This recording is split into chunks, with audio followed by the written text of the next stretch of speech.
me présente. Je me nomme Hawali Amadou Kandjam, membre de l'ICOS et de la GHM. Mes sincères salutations à Monsieur l'inspecteur d'Académie de Thiès, Monsieur l'inspecteur de l'éducation et de la formation de Thiès-Ville, Monsieur, Dame, le président et membre de l'association des parents d'élèves, chers partenaires Chaifon Sénégal et Kayor Janken, chers professeurs, mesdames et messieurs les surveillantes et surveillants, Monsieur le président du gouvernement scolaire, chers élèves, honorables invités, nous voici à nouveau réunis à sacrifier ma foi importante. Importante parce que c'est une fête très utile. Importante parce que c'est une occasion à point nommé pour échanger sur l'état des projets de l'établissement, notamment le passage. Il n'y a de savoir sans discours. Qu'il vous plaise alors de m'accorder ces quelques lignes qui portent sur le projet d'amélioration de la santé reproductive des adolescentes, adolescents et jeunes, dénommé Passage. Sur l'initiative et le financement de la coopération allemande BMZ, en partenariat avec Chaifon Sénégal, le projet Passage est réalisé par la Fédération Kayor Janken. Le projet est né pour trouver une solution aux problèmes que rencontrent les filles pubertaires qui ont besoin d'appui, de conseils dans la gestion de leur cycle menstruel.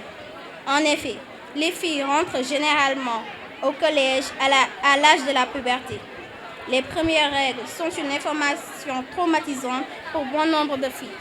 Dans le cadre théorique, les enseignements d'apprentissage en SVT sont cruciaux. Cependant, il est constaté une incapacité de filles à se prendre en charge en respectant les règles essentielles d'hygiène et de propreté. Une quasi-absence de structure de base qui oblige généralement les filles à rentrer à la maison, perdre des heures de cours ou passer la journée dans une situation inconfortable et gênante, ce qui peut les inciter à abandonner les études de manière prématurée.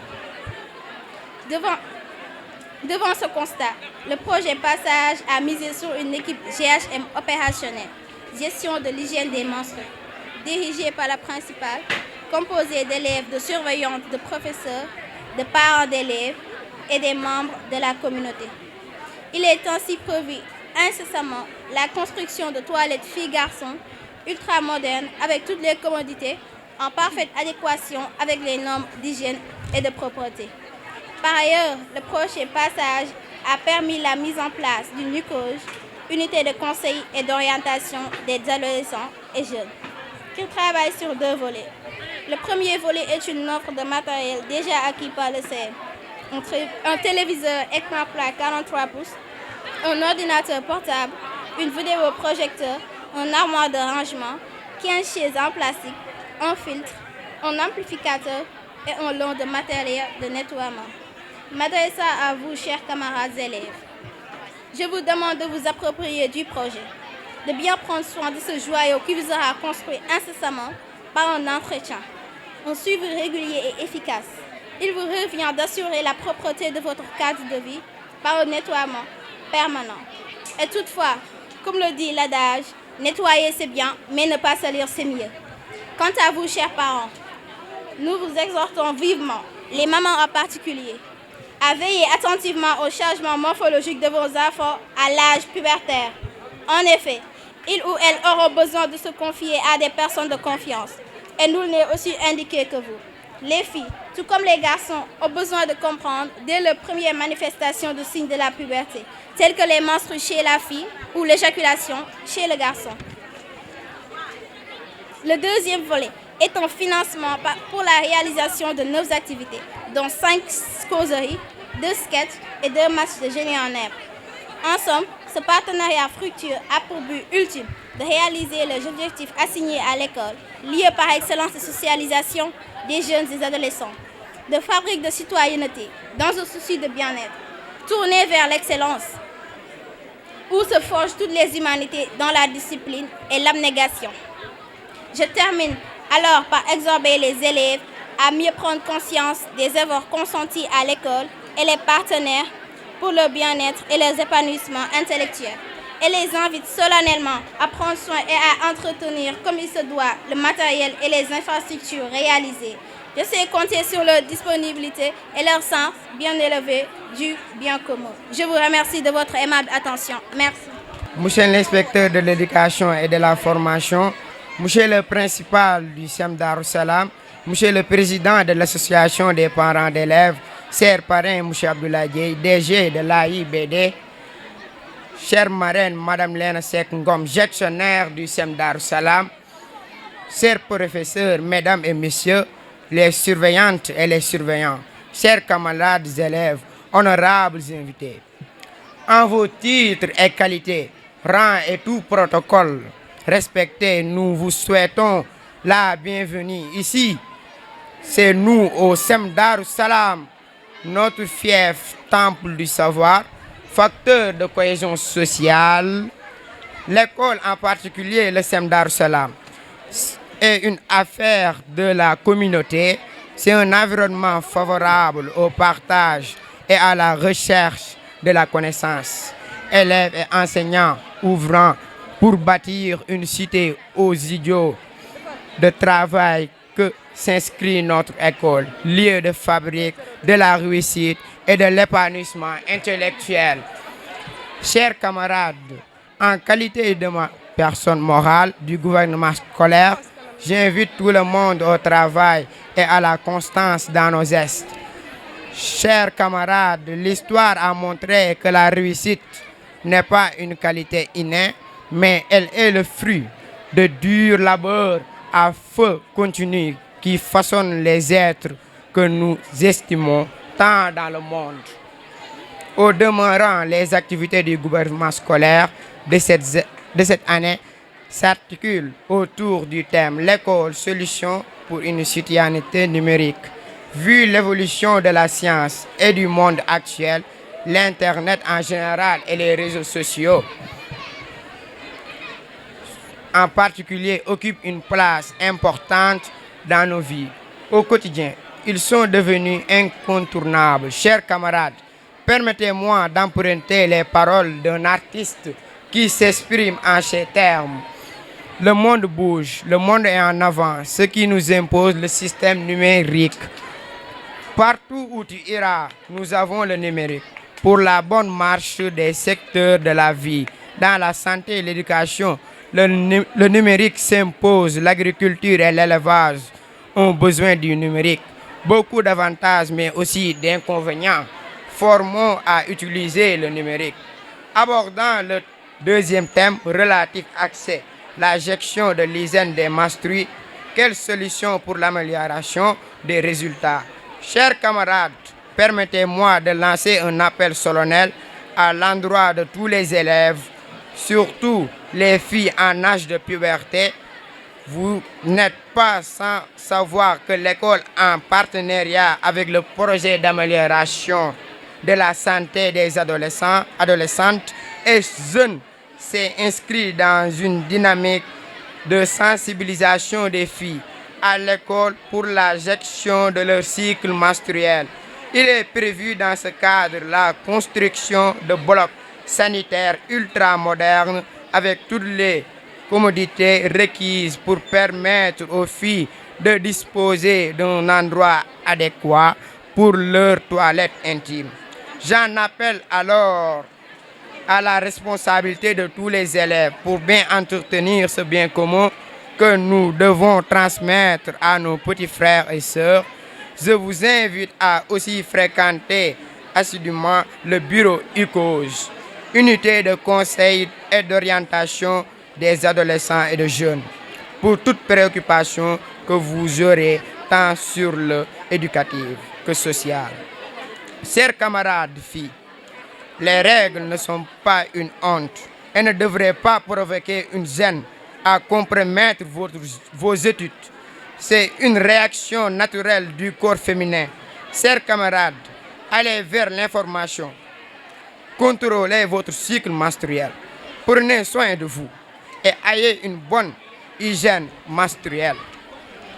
Le projet Passage et l'équipe de la gestion de l'hygiène des menstrues vous accompagnent dans cette perspective. Et aux parents, je leur dirai ceci. Parlez-nous, parlez à vos filles. pour une bonne gestion de l'hygiène des menstrues. En définitive, mention spéciale à nos professeurs et encadreurs, principalement M. Sarr et Badji. Ces soldats du savoir, armés inlassables, santés par Mariama Ba, dans une si longue lettre, toujours en marche, toujours vigilante, armée sans tambour, sans uniforme, rutilant cette armée-là, besoin, pièges et embûches, plante partout le drapeau du savoir et de la vertu. Sur ces mots, je vous remercie énormément. Attention. Bonne fête à tous. Merci.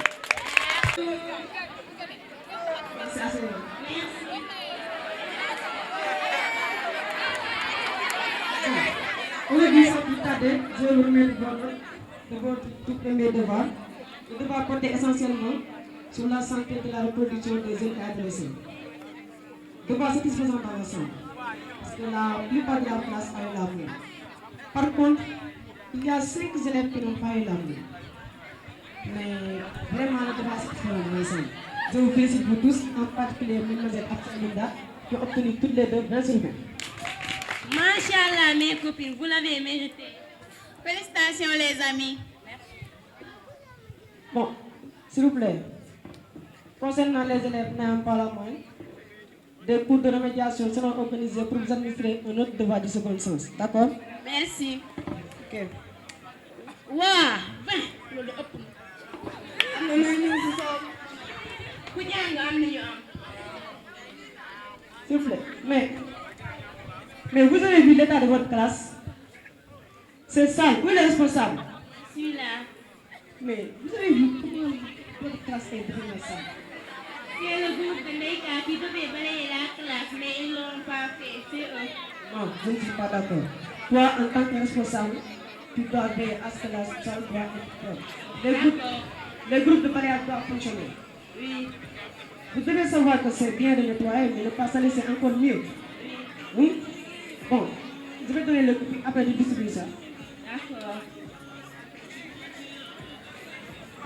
Alors, je vous dis, on peut se retrouver, Inch'Allah. Naam Ndiaye. waaw Dia foo ne woon. maa ngi ci waañ bi.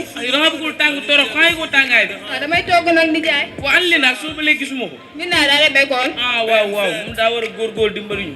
daa ngi gis situation kër gi ni mu mel. salaamaaleykum. salaam.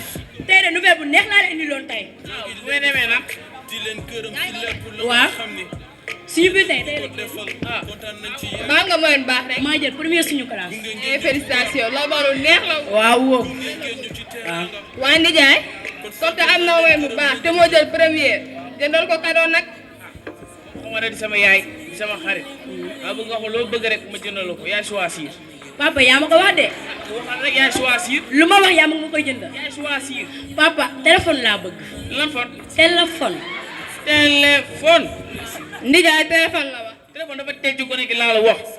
téléphone heure bi dafa yàq jàngam rek jàngal laa nga may téléphone. Ndiaye xale bi téléphone la wax. jëlu may téléphone. Ndiaye téléphone bi ni ko jënd waaw wala déet. Papa te iPhone 14 la nag amul leneen.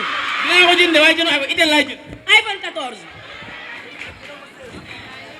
ah sama doom tey de kontaan naa si yow trop ndax indi nga ma nouvelle bu neex waaye dama bëgg nga gën a góorgóor te nga xam ni jigéen nga ndax jigéen tamit mun naa yoru réew. dëgg la dama bëgg nga xam ne xale bu toog sa peggu ndey lu baax rek nga ko fay fekk. incha gën a la góorgóorlu rek kañ dem nga jàppal ma ci waañ bi. waaw. jégalu lii mën naa pousser sa toilette yi. maa juum rek bu ma jugé te yàlla tax. te moosa bi nu mu amee deret nii mun naa am ay microbe yoo xamante ni ay feebar lay andi te feebar yooyu mun naa waale. waa biige ngir yàlla ah bu ma boole ñii dañoo bari. sama yoon nekkut. ay biige ngir yàlla. sama yoon nekkut. dama jël bee. ça va Absa. Absa. naam Linda ça va. yaa ngi si jàmm. maa ngi ci jàmm tey lan moo xew da nga triste. dara xewul. non doom bi xam nga mën na yoo xamante ne teg maa wax li xew rek. si man Linda man damaa commencé jaaxle. si lan. tey suba damaa dugg si toilette léegi bu ma duggee ma daal di gis deret si sama kanam mu nekk lu ma jaaxal ndax mosuma koo gis léegi nag ma jël benn morceau noonu pomp daa koy sànni noonu léegi bii nga xam naa dina duggee tuwaay xam maa ma ne ñoo daje mu nekk fii di ma xas te man la maa ragal doom de te du màtte day tooñ rek peut-être sax xoolal li ngay wax ni sax du gar man xoolal d'ailleurs loolu dama fi andi woon ba jaam temps yi sama papa ma jëndal téléphone waaw doon nga ma ko waxtaanee nag message Facebook dugg ci Facebook bi dana def ak benn xale bu góor bu ñu wax loolu coofe na roofe na doore na baawoon na d'ailleurs photo mi ngi nii Linda waxati xale yu góor yi la nëbbuñu kenn pour yàq sa avenir rek lañu bëgg te yow élève nga tey ngaa jàng te bàyyi xale yu góor yi fii ngay nekk di wax rek yow daal waxal rek kon baax na man d'ailleurs sax àggalew ma kuuru mat bi d'ailleurs man damay ñibbi dama mënu maa nekk à l'aise doom day waaw d'ailleurs moom may woo nii sax de kon baax na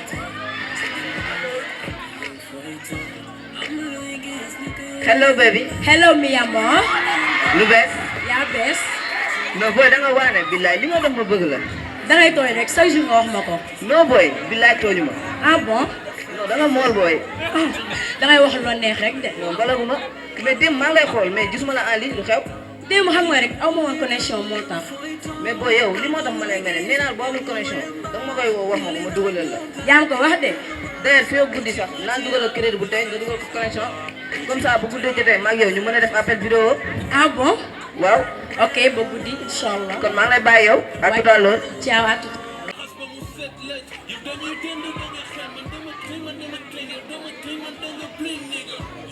waaw mais Lille oui Leuz booy mosuma xam ne ni nga mel bon booy da nga mool booy dangay wax rek de booy am naa xeetu gel bu ne mais bu mel ni yow moom mosuma koo gis booy dëgg la booy da nga mool billaay xoolal s'il te plaît bàyyi si tooñ yi dangay wax rek dégg non mbalaguma wala yàlla xam na ko booy yaa ngi mel ni père waxal la neex rek waaw booy xoolal doo déglu ne tuuti sax ma xool waaw am na sa dënd tuuti yéen nag yéen góor ñi yéen nii rek ngeen man xamoo leen seen bopp maa bëgg nga régler sa bopp non booy billaay bul wax loolu mu toll nii daal lu may kii quoi booy defal ma loolu rek mënul nekk defal loolu waay tak waaw waaw mais booy lii lan la yaa ko gis de non booy lii moo tax ngeen di rey góor ñi quoi yéen da ngeen di reyate bon mais booy xoolal bëgg naa la trop nopp naa la trop mais fekk suba da nga may jéem a envoyé 100 000 francs sinon vidéo yi appel vidéo bi nii dama ko capturer lépp lay tasaar si internet bi 100 000 pour lan booy yow li nga def nii c'est grave da ngaa filmer sa bopp wan ma ko nii n'est-ce pas yaa ma ko demandé léegi nag lu sama yoon li jëntuwuma loolu 100 000 yi mënut a nekk xoolal mënut a nekk soo ma ko joxul fii ak suba damay tasaare vidéo bi àdduna bi ñëpp di ko gis ay Leuz Leuz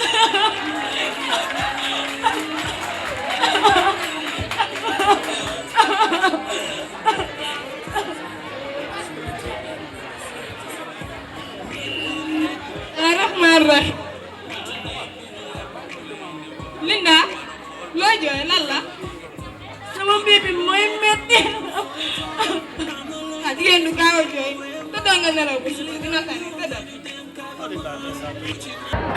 fan yii dama nekkoon ci Facebook bi dafa defa ak benn xale bu góor bu ñuy wax Leuz un jour mu daan may woo appel vidéo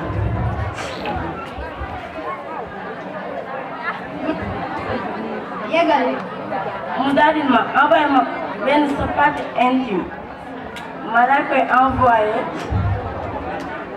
mu daal koy capturé mu commencé di ma menacé di ma chantage di ma laaj xaalis di ma ba ma joxul 100 000 dinaa tasaare vidéo bi ci réseaux sociaux yi ma koy wax di ko saraxu toujours ma di ko wax di ko saraxu bu yiw ma affaire yi def ay traumatisme sama bopp bi xale bu góor la bon na soxor na d'ailleurs sax nit ñi maa ngi dégg ñu naan ay tonton saay-saay lañ mais tey gëm naa ko su ma toogee classe bi ma concentré wu normal affaire bi di jaxase sama bopp bi def ay traumatisme Linda yow nga photo oui dinañ jël photo bi dinañ dem police dinañ porter plainte il faut ñu xam ne dëkk bi dafa am yoon mënu jël nit rek di ko harceler di ko chantage sans que dara du leen si fekk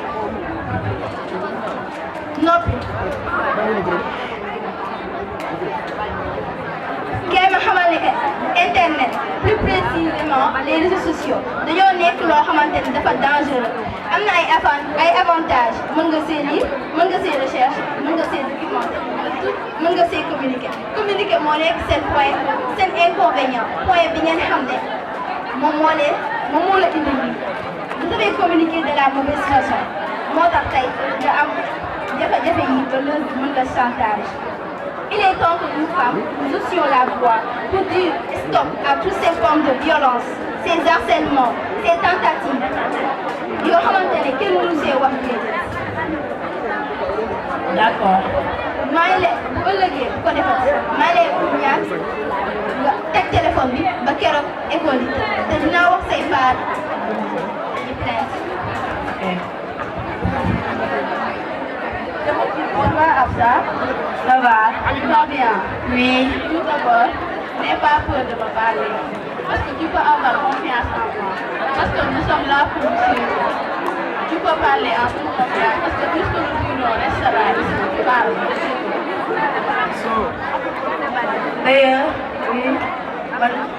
damaa nekk si classe bi di jàng dëgg la maag sama xarit bii toog di laa moom daa ko la jàng si classe bi mais un jour damaa mos a dem si toilette yi noonu daal di gis dara si sama kanam mu nekk lu ma jaaxal lool te mosuma koo gis moom day def ay traumatisme sama bopp damay jaaxle moo mën a concentré wu te su ma nekkee élève suñ ko gisee dañ may ñaawal du ma am envie lu dul ñibbi ba arrêté sama cours dama naan sax moo bëgg a àggale sama jàng ndax man loolu dama koy rus torop di ko gis di toog si école bi surtout nag ma nekk si classe bi loolu moom lu may rus torop looloo waral ma commencé daanu samay jàng mënatuma suivre sama devoir ma siy daanu loolu dong moo ko waral.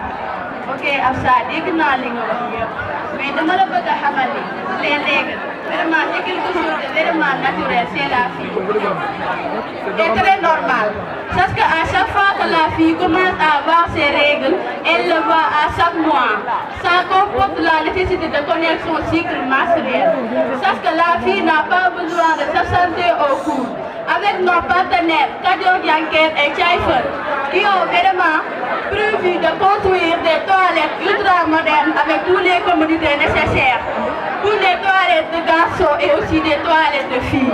D'ailleurs, une équipe de GHM a été mise en place.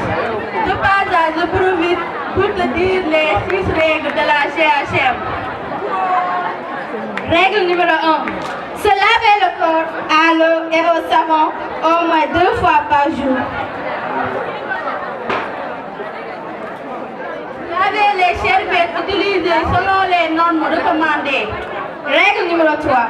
Changer de protection hygiénique au moins toutes les 4 heures ou 3 à 4 fois par jour si on se sent humide ou trempé de sang pour éviter le contact prolongé du sang avec les hépatites intimes.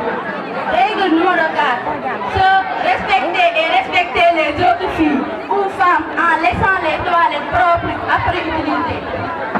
Nettoyer les parties intimes avec de l'eau et du savon en commençant par derrière pour finir par devant. En commençant par devant pour finir par derrière. Éviter de répandre les microbes de l'anus dans la zone vaginale. Il y a un risque d'infection vaginale. Règle numéro 6. Éliminer les déchets selon les mesures établies pour respecter l'environnement. Absa, est-ce que tu as parlé de ton problème à ta mère? Non. Et pourquoi? Parce que man damaa ragal te maa ngi koy du ko gis te xaw ma su ma ko waxee yéen jafe-jafe laa ko mën a am. Je vous parle à toutes les femmes de bien vouloir parler à vos enfants des règles. Parce que les règles deviennent vraiment un trouble qui nous empêche d'être concentrés à l'école. Vraiment, les règles, c'est un phénomène très naturel. Il faut enlever les tabous, briser les silences. J'attire votre attention sur la sensibilisation des filles en âge de puberté par rapport à leur cycle menstruel. Les premières expériences des filles lors des menstrues doivent être prévenues est gérée d'abord à la maison. Parlez-en à vos filles pour une meilleure prise en charge de l'hygiène menstruelle. Je me félicite d'ailleurs du projet Passage, projet d'amélioration de la santé des adolescentes, adolescents et jeunes, du bureau ICOSE, unité de conseil et d'orientation des jeunes, qui abattent un travail colossal en ce sens. Les toilettes ultramodernes aux normes d'hygiène prévues à l'école vont permettre de résoudre beaucoup de problèmes liés à l'hygiène menstruelle des filles. Aux élèves et professeurs, c'est des mots d'encouragement qui leur seront adressés. L'école n'est pas une solution, mais c'est la solution. Qu'elle soit formelle, ici comme ici à Darussalam, ou informelle, entre guillemets, comme à domicile ou dans l'école traditionnelle des Dara, elle est une source intarissable de bienfaits. Usine à fabrique des humanités, lieu par excellence de l'acquisition du savoir-être, du savoir-devenir. Je voudrais cependant axer davantage mon intervention sur les enjeux du projet Passage, projet d'amélioration de la santé des adolescentes, adolescents et jeunes.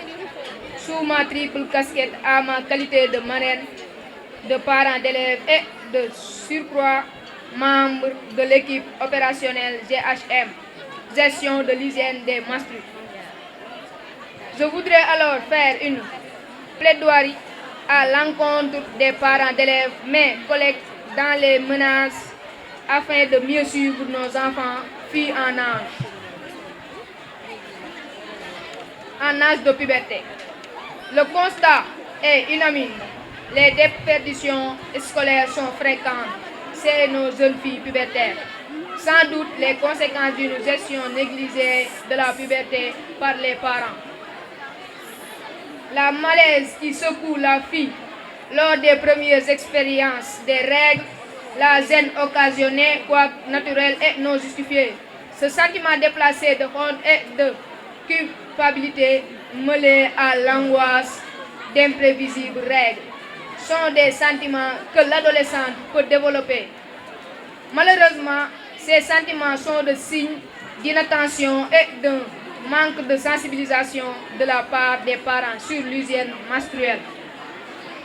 Il nous incombe à nous, parents, d'éduquer nos filles sur la gestion de l'hygiène menstruelle, de les sensibiliser afin de les préparer à la vie pubertaire. li may fàttali rek moom mooy que suba incha allah normalement mooy journée internationale de l'hygiène des menstrues yàlla def tey muy journée Fosco kon dañ ciy profité rek pour fàttali li ñuy fàttali rek mooy xale yi ngeen bàyyi xel ci li ma leen di wax nii mooy que dañoo seetlu xool on a regardé, on a analysé, on a étudié et on a vu que chaque année, ici seulement dans la région de Thiès, il y a près de 10% des filles qui abandonnent et qui abandonnent pour des raisons de menstrues. Xale bu jigéen nekk ci école di jàng mën a jàng lool jékki-jékki bàyyi ndax école ba muy jàngee amul ay toilettes yu baax yoo xam ne su ko yàlla natoo mu gis ay mbaax du fa mën a suturloo xam nga ni loolu jaaduwul. ñu gis xale yu jigéen yu bari yoo xam ni sànq ñu ngi koy wax xale yi ndeysaan sama yaram dafa daw di jooy seen yaay ndax yaay dafa am solo ndax mooy guidé xale bu jigéen boobu ba nga xam ne day mën a xam lu muy toppatoo boppam ndax xam ngeen ni xale yu jigéen yu bari am na xale yu jigéen yu bari yoo xam ni ñàkk a xam li ñuy toppatoo seen bopp tax na yàlla nattoo leen ay feebar yu bëree bëri yu jëm ci ay infection jëm ci ay cancer du col de l'utérus ak yeneen ak yeneen ak yeneen. dañoo jàpp ni kat buñ demee ba ñu ne 2023 école sénégalaise fi mu toll dadutul jaadu xale bu jigéen bi di bay jàng wala di absenter ay coursam wala ay performance am di wàññeeku tout simplement parce que amul une prise en charge par rapport à ces menstrues.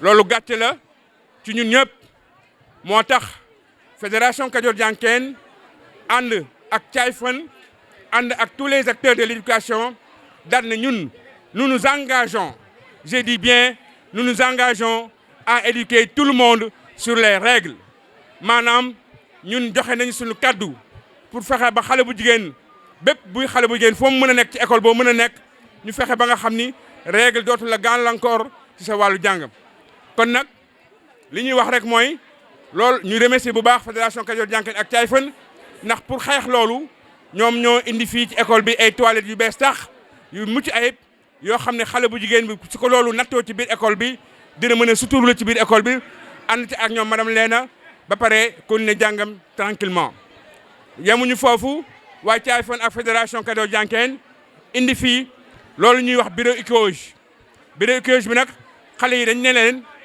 da ngeen di yeddante seen biir da ngeen di weccoo xalaat da ngeen di yokkante ay xel ci seen biir moo tax ñu defal leen bureau boobu nga xam ne dañ fa mën a waxtaanee loo xam ne dafa jëm ci seen wér-gu-yaram en toute sécurité en toute discrétion. loolu nag wax dëgg yàlla ñu ci ñaax ñëpp koo xam ne yaa ngi ci école bi ngay gardien ngay technicien de surface ngay surveillant ngay jàngalekat ngay chef d'établissement dañ la ciy ñaax pour ngeen jàppale xale yu jigéen ñi ndeysaan ndax kat gàllankoor yooyu nga xam ni dal na ci seen kaw bañ a wàcc seen kaw te xale yu jigéen moo xam leen lenn foo demee tout à l'heure buñ joxoon léegi performance scolaire ci école bi da ngeen di gis ci classe de 6e yëpp xale yu jigéen ñi ñooy raw classe de 5e yëpp xale yu jigéen ñooy raw classe de 4e yi ñu commencé xaw a buuxanteeg xale yu góor yi classe de 3e yi ñu continuer di buuxanteeg xale yu jigéen ñi wante bu ñu demee ba seconde xale yu góor yi dañ leen di raw lu tax parce que ñoom dañuy am yeneen problème yoo xam ni da leen di gàllankoor te loolu ay règle ci la bokk.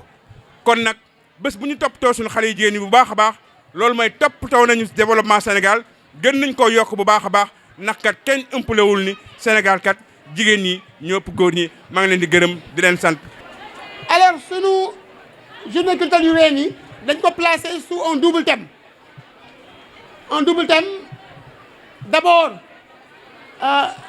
d'abord bu njëkk bi mooy l'école solution pour une citoyenneté numérique mooy le premier thème. Le deuxième thème donne lu ñu naan la gestion de l'hygiène des menstrues.